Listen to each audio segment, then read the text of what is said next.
Well, today's an exciting opportunity to have a chat with Ray McBeth. Ray and I are both members of the Rotary Club of Red Deer, and there may be some comments about that in one way or another.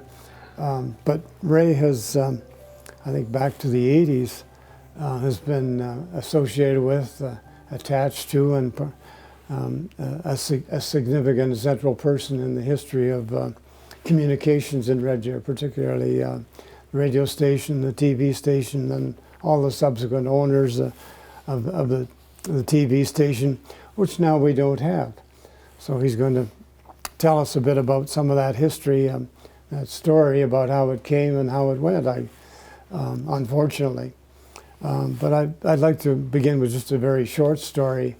When the Rotary Club was in Red Deer was formed in 1923, Charter Night was always an auspicious evening, and a chap by the name of Jim Davidson came up from Calgary to give the keynote speech that night on brotherhood.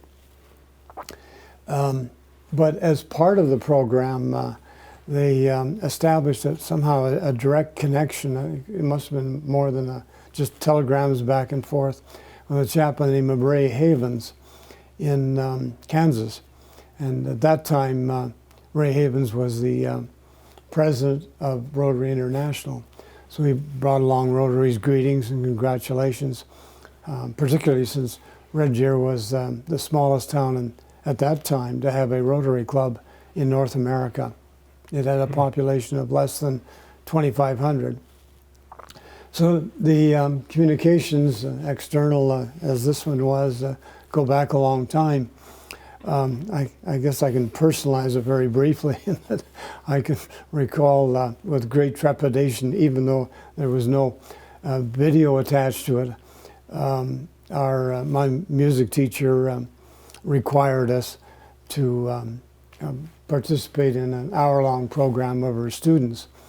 So in the early 1950s, I ended up on CKRD, and I well remember the chap playing all the music and so on in the program before we got introduced. So it was a very auspicious occasion in Red Deer's history when they finally had their own TV station. I know it was a number of years later, Ray, that you joined CKRD, but right. Perhaps you'd like to tell us a bit about how it got started and maybe a few of the highlights, or roughly the wheres and whens. Well, I was in the Navy for 10, 11 years, and I decided that lifestyle wasn't going to last for too much longer. Either that or my kidney would fail, one or the other. But I got out of the Navy, went home to Prince Albert, and got hired by CKBI Prince Albert to be a on-air disc jockey, which I wasn't very good at, by the way. And lasted about 6 weeks, and they said, we think you'd make a great sales guy. So I became a salesman, stayed there for 5 years, and then Merv Phillips drove over from Red Deer to meet with me and see if I would go to work for them. And I said, oh no, I'm pretty happy where I'm at. And they said, no, Red Deer's rocking and rolling. And this was in like 79, 80 and anyway, he said, I'll tell you what, you come on over and take a look and see what we've got. And if you want to come to work for us, we'll double your paycheck. And I thought, wow, I was already making $28,000 a year. Thought I had died and gone to heaven. Now somebody was going to do that. So it was pretty good. Anyway, I did come over and start working here. At that time, we were located downtown across the street from the old Alpha Dairies in that Monarch building. Kind of a fun thing happened. The very first day I reported for work, I was going up the stairs. It was up on the top floor where the offices were, and I was going up and I heard some fella giving it to someone else about, behaving properly or whatever. And when I got to the top of the stairs, there was Ron McLean standing against the wall and Jerry Tennant was telling him, we don't allow beer in the control room. And apparently Well, I didn't know who they were at the time, but the two guys that brought the beer in while McLean was doing the midnight radio show were Marty Vellner and Pat Cornell. And both really well-known guys. Yes, yeah. So I worked with Pat for a number of years and worked with Ron for a number of years as well. You may have to help me then, because I very much would like, as part of this series, to interview Ron. So if you happen to know when he's coming to Red Deer. Sure. He hasn't been around very much in the last, few years. And that, like anything, I guess, you get tired of that circuit, the rubber chicken dinners and all that kind of stuff. But Ron does come back a couple times a year that I'm aware of. Your sports stories are reminding me of just comment one of the very exciting events in Red Deer's curling history. Oh yeah. When a team skipped by Ron Monroe won the Alberta Championships and represented Alberta at the playoffs in Halifax. This would be about 1957. And there was an announcer by the name of Stan Sparling. And the station sent him down to Halifax. And he would broadcast the ends. And it was so well done, it sounded like he was broadcasting the real game. Yeah. And of course, went on for a couple of hours, but I thought it was a rather innovative and masterful way to highlight a Red Deer activity. Unfortunately, Ron lost the very last playoff game and came in second. But there were innovative ways even then of trying to bring local events. There were a million stories of TV when it first got going, like this one didn't happen in Red Deer. It happened just as I was leaving Prince Albert. We had a couple of fellows that ran the control room on Saturday evening, and we, did the hockey game, and then we did a movie from CBC at that point in time. And these two fellows that were running the show had a case of beer or two, and so they were sitting back drinking this beer and watching the movie. And anyway, they got to the point where the movie was ending. By then, they'd had quite a bit to drink. One of the two had a beater of an old car, and he wanted to sell it, and he hadn't been able to find anybody to do it. So when the movie ended, instead of having the Indian picture up there, of course, of the chief and that the test pattern, as we called it, and that this kid ran out and he pushed that out of the way and he said, "Don't go anywhere. I got something to show you people." And all of a sudden, all of this cloud of icy, snowy weather came into the studio because it was the middle of winter, and he opened up the doors and drove his car. Anyway, the bottom line to the whole thing was, he showed them his car and what a great car it would be for anybody, and anybody who wanted it, just call this phone number and all that. And the next morning, Ed Rawlinson had them both in his office and said, "Hit the trail." But he sold the car. So, that was pretty funny. There are a million of those stories around. Well, the antecedent to that was when they started the radio auctions to fundraise. We did millions of those. Yeah. Oh my gosh. There was a chap named Alex Sim, who was a professional auctioneer. He and his brother Keith. Right. And, you could double your fundraising if you could get either or both of those two to participate in the auctioneering. That'd be back in the 50s when like there's still Sim's Furniture now that carries on Alex's name, but they were two very prominent people in Red Deer's history at that time. Yep. Right. I didn't mean to interrupt, Ray, but we're back to about 1980-ish when you arrived. Yep. Well, we moved at that point in time, within about a year, up to the new offices on Bremner Avenue, which were also adjoining to the Red Deer Advocate, which was moving up there at the same time as well. Right. And that was quite a really nice facility in its time to work, and had big studios and all that kind of stuff. It was a lot of fun, and of course we had lots of good people that went through. We were almost considered a training station in a lot of ways for announcers or television guys, and then they would go into the bigger centers, and that it it probably was good for all of us. You know, kept talent fresh and away it went. You might remember a guy by the name of Danny Teed. Was I remember the name, yes. Yeah, he was a morning man for CKRD radio in those days. And then there was guys that are still around. Doug Fix was the general manager of CKRD Radio 850 and that. And that went on for, quite a few years.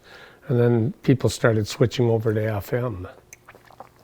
At the time, I was the sales guy for television, and I didn't get along with one of our fellows too well, and I didn't want to work with him anymore. So I went into Murph Phillips and I said, you know, I've had enough. This is not much fun. And he said, no, don't do that. Think it over. And I said, no, I just don't want to work with that guy anymore. Anyway, he said, come back after lunch. So after lunch, I came back, and he said, we're taking the CBC FM off the air, and we're going to apply for a license to play other music, because the audience we had at that time was like about 5,000 strong for the whole week that would have a little bit of listening to CBC radio. Wasn't really all that popular. And then, anyway, when I came back, he said, I'll make you the general manager of CFCR FM 99 if you just stick around, you know. So I said, well, how's that going to work out? Because, you know, everything come back to money, of course, and I didn't want to go backwards on that scale if I could help it. But anyway, he said, no, I'll make you a heck of a deal. He says, we'll put you in there, and we'll give you a pay raise, and we'll give you a bonus at the end of the year, and on and on. Well, we happened to have a program manager in those days by the name of Tom Bador, who was just an exceptional guy, a wonderful guy. And he came to me and said, listen, if we're going to change this over to country to compete with Rod Stevens at CKGY, which was down the hill from us, of course, and that. Anyway, the bottom line was that Tom had figured it out.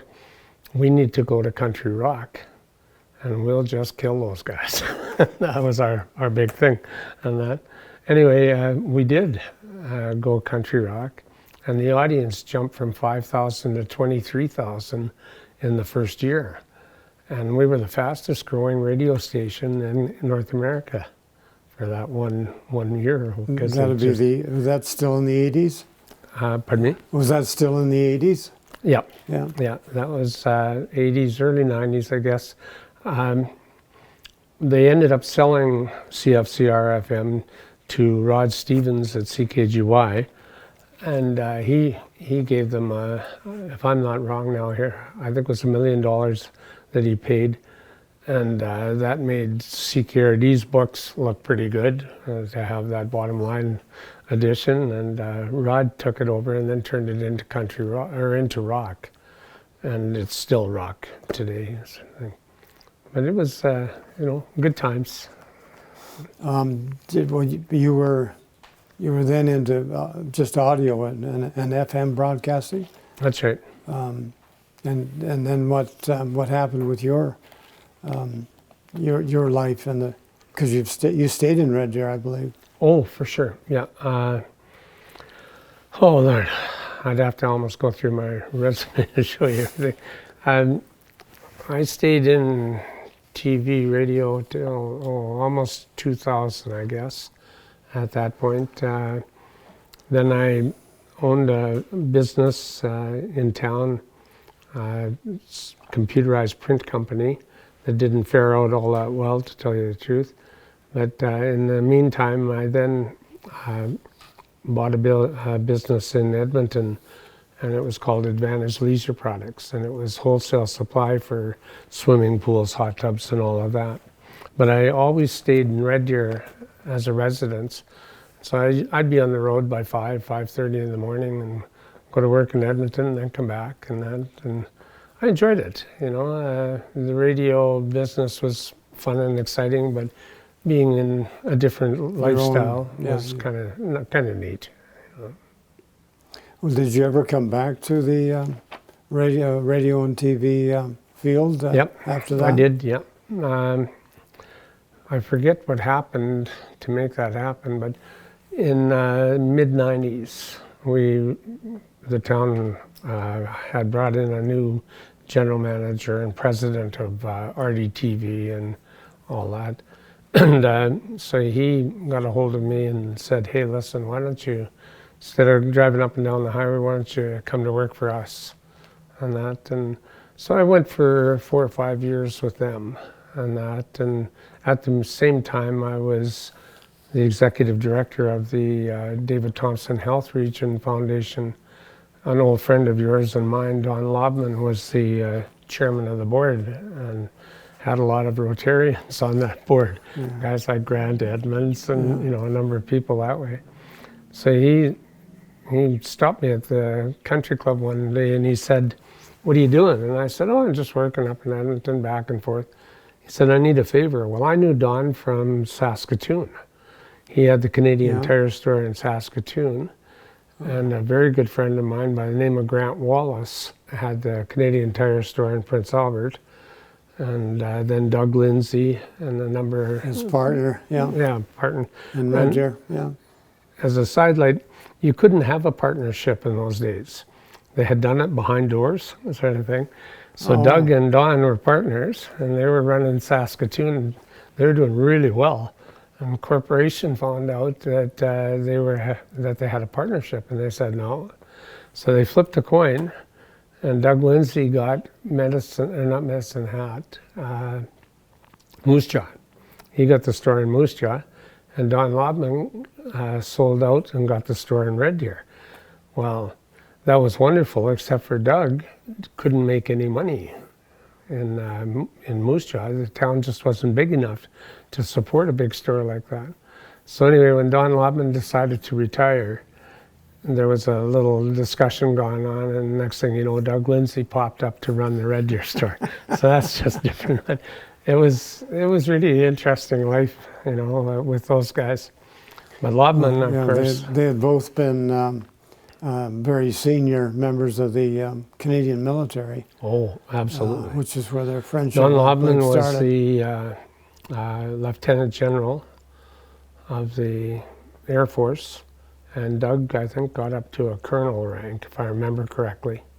And no, they were really, really well known, well respected, and that when Don passed away, the Air Force flew over Red Deer in that formation where they removed one of the planes to signify no longer around. Yeah, they came in from Coal Lake with their base jets. Yeah. For that. A little flyby and. Right. Well, Don was a World War II hero.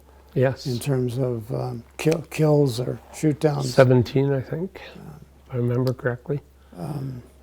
Not to diverge, but my only remembrance of that, because I was in the Air Force in the late 50s, early 60s. Oh yeah. What was that those heroes were few and far between, and I think of Don and how he rose to become the head of, or close to the head of all of the NATO armies in Europe. Yeah, he served over in Germany for several years. Quite the guy. When he came back to Red Deer, of course, he became the Rotary Club president, and he was into everything. I didn't mean to diverge it. No, actually, But I did want to say a bit about, a very significant Red Deer member of the Red Deer community. Yeah, what a great guy. He, when I joined Rotary, was in about 95, I think, something like that. And, after about a year, I was having a hard time keeping up at work and doing Rotary and all that. So I started sneaking out of Rotary about 1 o'clock each afternoon to get back to the office. And one day, I thought I was getting away with it. One day I look up and here comes Don through the door, and he said, "You and I need to have a chat." And I said, "Yeah, what's that?" He said, "If you can't dedicate the full time to Rotary, then I suggest you leave it for a while and come back later on." So I thought about that for a while, and I came back. I said, no, I'll stay till 1:30. So he said, okay. But as you can well remember, he always had a lot of military expressions that he would use, like, as you were. And I remember that quite clearly. But he always did it with a smile on his face, so that you may have been corrected and whatever, but it was always with a pleasant smile. Oh, yeah, he was such a good guy. Still, one of his best friends, this Grant Wallace, that had the store in Prince Albert, he moved on to Calgary and took over the largest store in the chain at that point in the northeast area of Calgary. And he used to come up here and have lunch with myself and Don and Doug. I would pick these guys up at, they were at one of those care centers up on about, Riviera. Yeah, something like that, up in that area anyway. I went up there to pick them up one time, and of course, both were really strong Rotarians, and Grant Wallace wasn't, but he was such an old friend of theirs, and they'd want me to take them for lunch and then, fight over the bill, that sort of thing. Always noticed that Don never reached for the bill. But anyway, we did go one time. I picked them up and went down to Earl's restaurant, got sitting there, and everything was going along well. Grant Wallace is having a glass of wine, and I think Lindsay didn't, but I think that Don did. Anyway, the bill arrived, so I reached for the bill, and that was unacceptable to Grant Wallace, and he whacked my hand and knocked wine over all down Don. Is there a moral to that story? Well, yeah, let the them obvious pay. one is drink up faster. Yeah, and don't try to pay. So we always made a deal. If I came to Calgary, they bought lunch, and if they came here, I bought. Yeah. But I never got to buy, and that over the years. And Grant Wallace is still down in Calgary now, retired and that, but great guy. Ray, can we go back to some of the major changes were in the radio and TV field in Red Deer, because the TV station, of course, no longer exists. No, and that really is a sad situation. I wasn't overjoyed with CRTC, in all honesty, to even allow that to happen. A city of our population base and not having a television station, it really hurts the community, because you no longer, get that visual association with the evening news, that type of thing, what's going on, all of that. And media really took a bath over the past, 10, 15 years. It's been a tough situation for them. The other thing that they've done... When did the TV station close then? 2009. Mm-hmm. Yeah, Okay. I believe that's right. Right after the downturn in 2008. Yeah, exactly. And, I guess the way that I looked at it, I was mostly a television guy. I had been in radio, a little bit on air, that type of stuff and that, but... and I had sold radio advertising and then shifted over to television because it was a bigger venue and, more commissions and all that kind of stuff and that. But, when they lost that license because of global television, of course, they had bought out the TV stations across the country. They had quite a few of them, and they picked us up. Oh gosh, I can't remember the year, but anyway, they bought out a number of the stations, including RDTV and all of that sort of stuff. And then they decided to start going into the newspaper business. And they bought all of the major newspapers across Canada. I don't know if you knew that or not, but everyone like the Vancouver, Edmonton, Calgary, all of the big ones. And they went from a $3 billion plus on their financial sheet to minus $3 billion. And then, of course, all hell broke loose with the downturn in the economy. And the next thing you know, they were filing for bankruptcy. And that was the end of Red Deer. And that we were pretty much out of the loop right from the start. and we weren't very big, and so they just brushed it aside. There was an opportunity that came up without a TV station here. There was an opening for somebody to come in, and I had a meeting with Ken King, president of the Calgary Flames, and Patrick LaForge, president of the Edmonton Oilers. And they came down once a year. They'd bring along another guy to fill a foursome at the country club, and myself and whoever the other fellow was would kind of natter, and these two would talk business. So what they thought they would do was get a hold of whoever owned the property. As RDTV closed its doors, there was a lot of equipment around and that. Anyway, we were too slow to jump on that, and in the meantime they got rid of it at fire sale prices just to get it out of the building so they could clean it up and do other things with it, that sort of thing. But that was sad, because the logic with King and with LaForge was that they would broadcast all of the Oilers and Flames games from Red Deer and then they would do the WH8 games, they would do the local midget games, things like this, and then have a news feature twice per day. But unfortunately, without that equipment, which was valued at about $15 million, it was going to be too much of a hill to climb to get into profit. It would have taken several years. And so therefore they just walked away from it. Oh dear. It's really left a hole in the community, not just in terms of what I would call selling the Red Deer story, but just sharing what's going on in Red Deer. Absolutely. The stations out of Calgary and Edmonton, there's virtually nothing on Red Deer. No, the only station that took a stab at trying to establish the news presence was CFRN, and they still try. I think on anything of significance, they'll come down with a camera and do that. But like anything, it's once it's gone, it's difficult to get it back. I don't know much about the national field of communications, particularly TV communications, but do you think there's any chance that that will occur?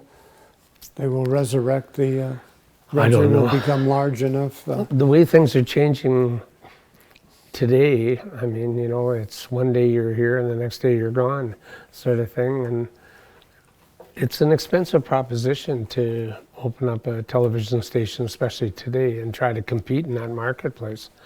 The biggest problem you get here, in my mind, is there's only 350,000 base within 50 kilometers or so. And that's not big enough for the national dollars.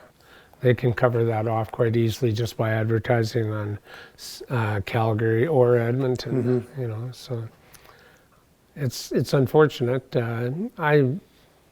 We tried lots of ideas at the time, talking with Red Deer College about doing that and producing an hourly news show every night that would come, through Red Deer College, but be about the community, that sort of thing. Dwayne Rollheiser was our news director, and he's still here in town and has a video company that he goes around and shoots promotional things and stuff like that. So he's quite good at it, but like anything, you need big staff to step into that. So it's going to remain dormant for the foreseeable future? I think so. Yeah. Well, as we mentioned, that's unfortunate from many points of view, not just as you were saying earlier, the teaching and training point of view, which people can do in a smaller community. Ray, radio and TV has not been your only interest in Red Deer. I think I know you well enough to know that you're quietly involved in many other activities. Would you like to share some of the highlights of some of those activities and perhaps the outcome to them? The one thing that I'm quite strong about is, of course, our charitable responsibilities, that sort of thing, through Rotary, of course, which has always been kind of the club to grow and, you know, get to know pretty much everybody in town very quickly. Just go to a Rotary meeting. And that, some of the fun things, years and years back, it seems now it's over 30 years.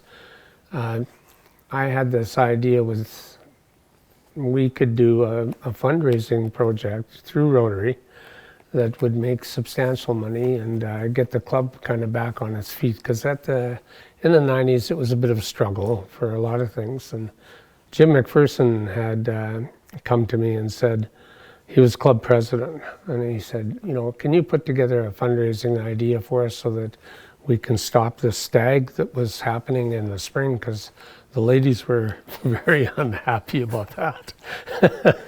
Yeah, but anyway, participants, even though ladies had finally been allowed into Rotary just before that. That's right.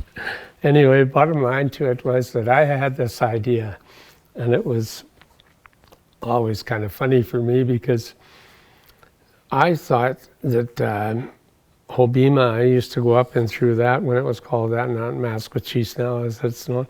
But the one thing about that, they had a bingo hall and they played bingo every night of the week. And it was well known, you know, and I thought, well, if they can do it and make money, why can't we do it? So anyway, I told Jim, I said, I think I've got a fundraising idea that should please everybody, blah, blah, blah.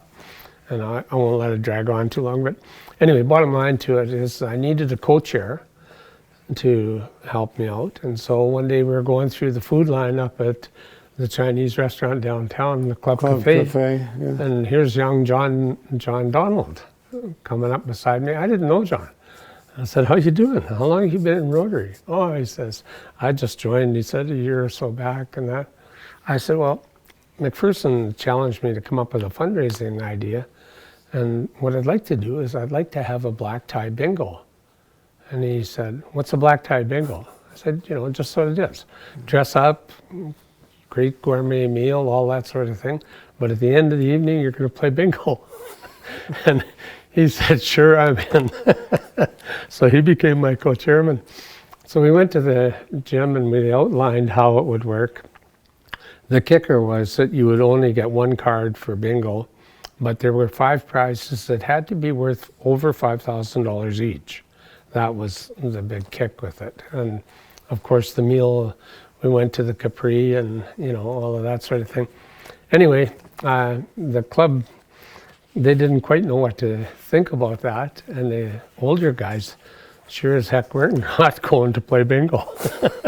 So anyway, first year, John sold 119 tickets, and I sold 111 tickets for the first year. So we made a little bit of money on that, but the old guys weren't coming. So the second year, John sold 119 tickets, and I fell apart and ended up at 104 or something like that. And anyway, John mocked me greatly about that.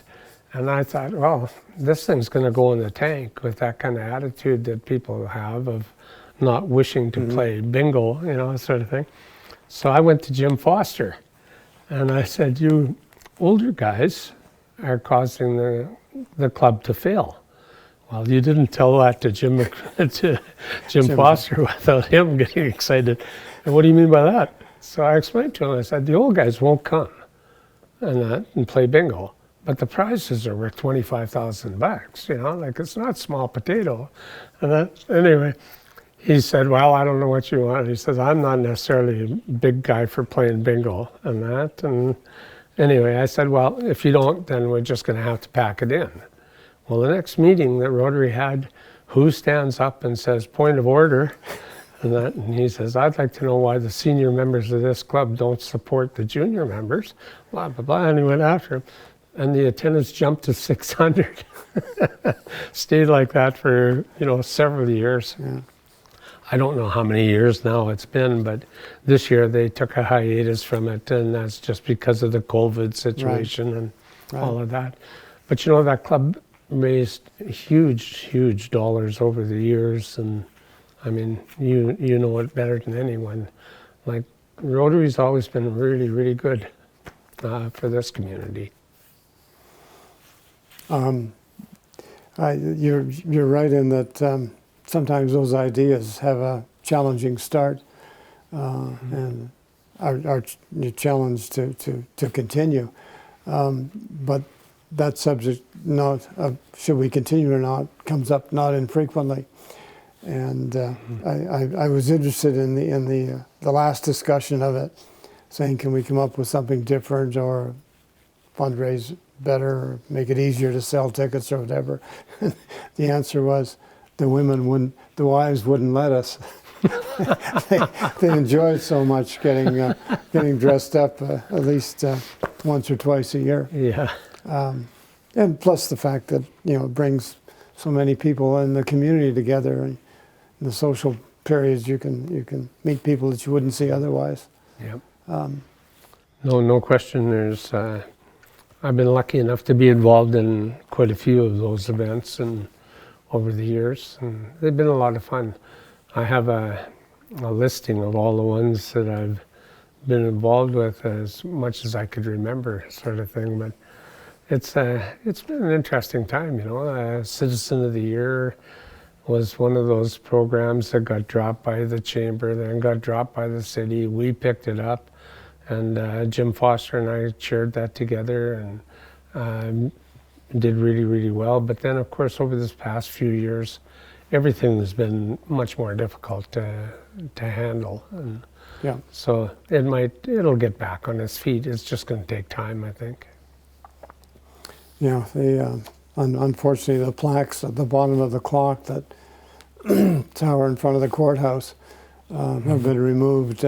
They've been reinstalled now. They've been reinstalled. Well, that's great because it's I think a sophisticated way of highlighting some people who've on their extra time and so on have made major contributions to the community. Yeah. Particularly people like your John Donald and the Donald family. Yeah. Are there any other activities that you have fond memories of? Oh, quite a few. I'd have to grab my binder there if we could, and then I can. I'll just read a few of them off to you, I guess. Thank you very much. Sorry about that. One thing about having a resume, I guess, is that you can. Well, as you said in preparation for this chat, I really am a behind-the-scenes person. Well, mostly. Just listening to you, Ray, and given the effectiveness of some of the ideas you've come up with, you're not very far into the background. Well, I like to stay out of the limelight and let somebody else do the talking, just because most of them are usually a lot more eloquent than what Ray McBeth is, and I'm happier just selling tickets and doing things. But I was fortunate enough to be the chairman of the Red Deer College Foundation when it first got going.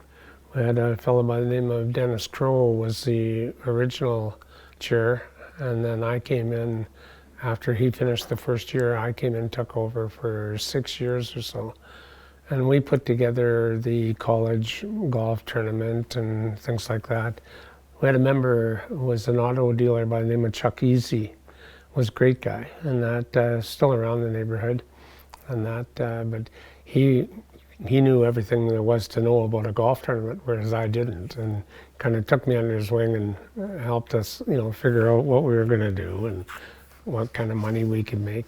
Most of them would make anywhere from $65,000 to $100,000, and that some of them, such as the Black Tie Bingo, I think their biggest year, if I remember correctly, Phil Hyde told me, was $160,000 one year. Yeah, that would be close, and that's net. Yeah, it's not gross. No, that's right, and that's really important because some of the charities play games with that, and to me, I don't like that. Yeah. I think it should stay what's profit's profit and what's cost is cost. The other ones that we've done through Rotary, of course, was the mac and cheese luncheon. And what happened there was somebody, a lady, I'm glad I don't remember her name because she probably wouldn't like it, but I went to a Rebels hockey game one night with my granddaughter, And when I got there, one of the fellows from Rotary came up to me and said, "There's a lady that's been waiting over there to talk to you." And I said, "What does she want?" And he said, I'm not sure. And I said, "Well, why don't," I gave him one of my cards. I said, "Why don't you ask her just to give me a call? Because I'm out with this little 6-year-old girl, and my granddaughter, and she's waiting for the ice cream truck to come by." Anyway, he went over and he gave the lady the card, and she said something to him, and he came back and he said, "She's not very happy with you." And I said, "With me? I don't even know who she is. Like, what is the problem?" He said, "I don't know, but she's really upset." So I said, "Fine." So there were some people in the general seating area that all had season tickets.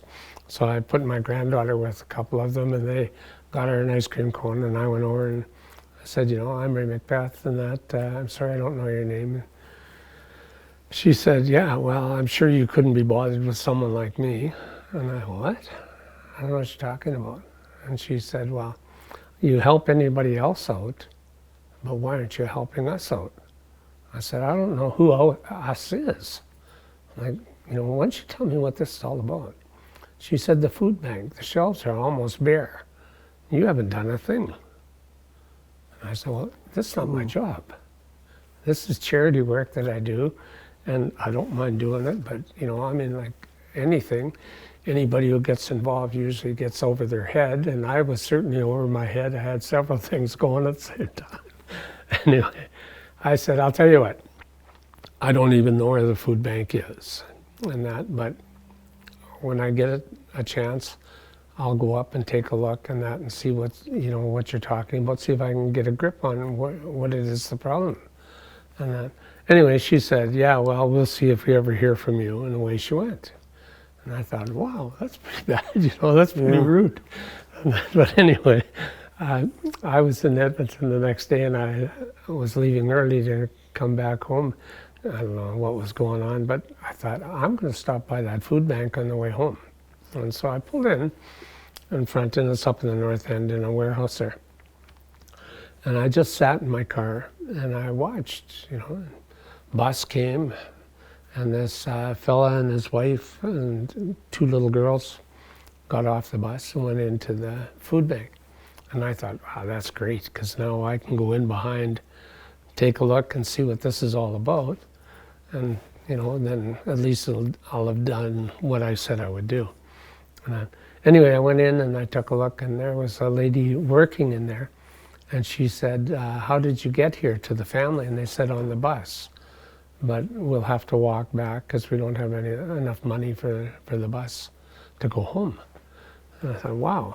Anyway, the next thing you know that came out of it was the family they needed some food, and all the lady had was a case of macaroni, a big jug of milk.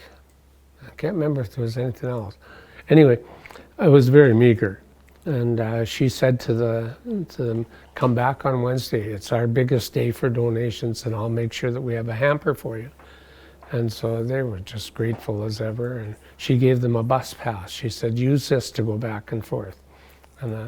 So anyway, I thought, okay, that's a heck of a project.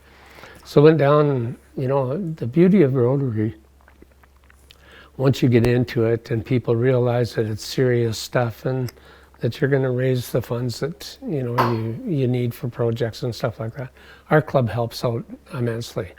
So we had 16 volunteers. I just phoned and said, "Will you help me out? Will you help me out?" And they all came, and we started saying, okay, how many tables do we have to sell to make this fly? Because we needed to pull in quite a bit of money and that. So anyway, off we went, and I think it was around 80. Got up to 800 tickets that we had sold, and this is for lunch hour. And by the way, when we said mac and cheese, it was mac and cheese. There was nothing to get excited about. Anyway, we got speaker was General Rick Hillier, and who, by the way, is going to be back in our town here in the next little while, and he was a wonderful speaker, that sort of thing. But we raised $160-some thousand. We retired their the mortgage on their bay was, I think, $67,000 in that neighborhood, and then the $100,000 stocked the shelves. So we got through a bit of a crisis, and that was really good because, you know, everybody was so thrilled with the end result, and I kind of liked that. That was a good one. I never did see the lady again. The club was offered a tour of the food bank, and they just expanded the premises and their program. Yep. And it was an eye-opener for me. How many people they serve, what they serve, how much it relies on volunteerism to put the packages together. And but it was a former member of our club, I think his name's Thompson, who's moved back from Olds just to run it. Oh, yeah. So you see the level of dedication that some people have, because it obviously is not a... That's Mitch Thompson, yeah. Yeah. Anyway,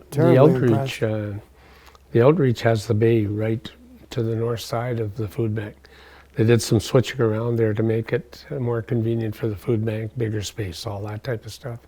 And the outreach has a bigger space as well that is a little easier access for furniture and all those types of things, you know.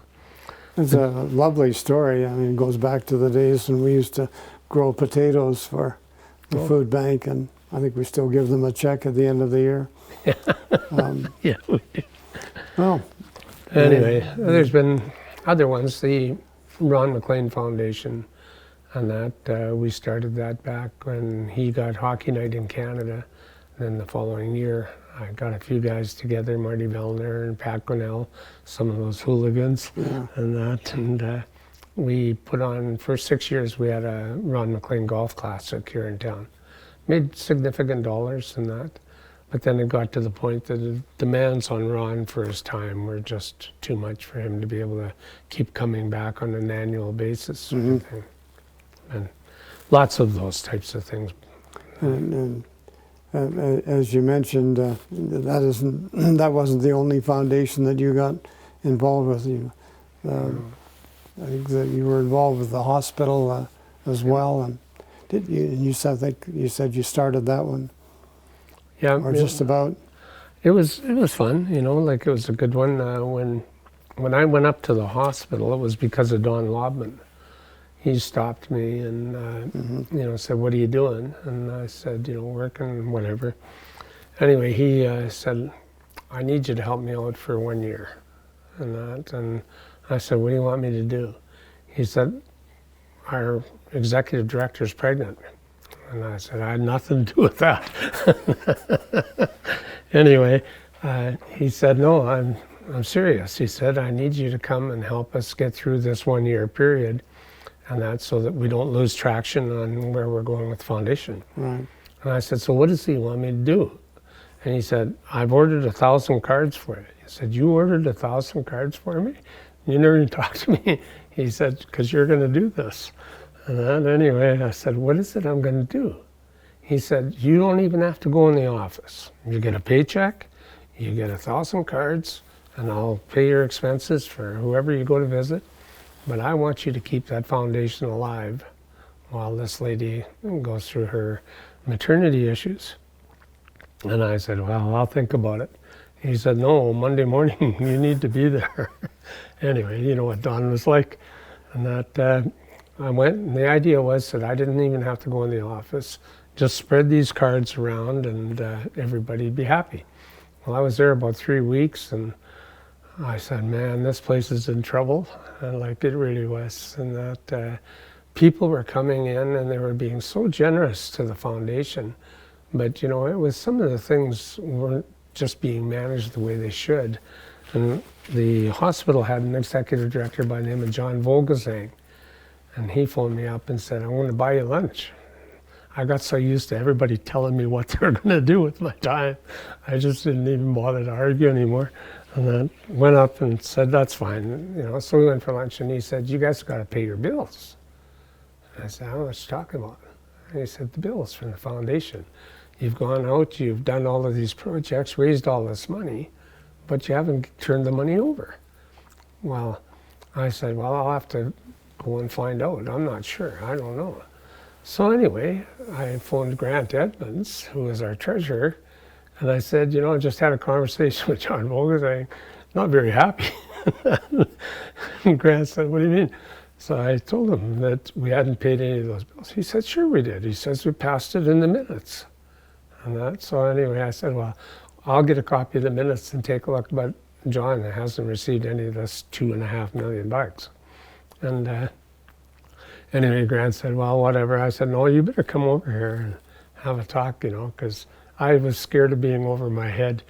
And all of a sudden we'd be, looking what happened, And anyway, Grant came along and he said, you need to understand that the reason that we keep our overhead below 15% for the office plus the staff and everything else is because we don't pay those bills.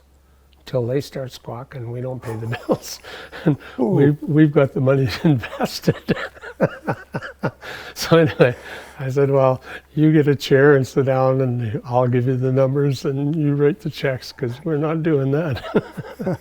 So anyway, we did. And Don was a little offended that we kind of, just didn't ask his permission. We just paid the bills.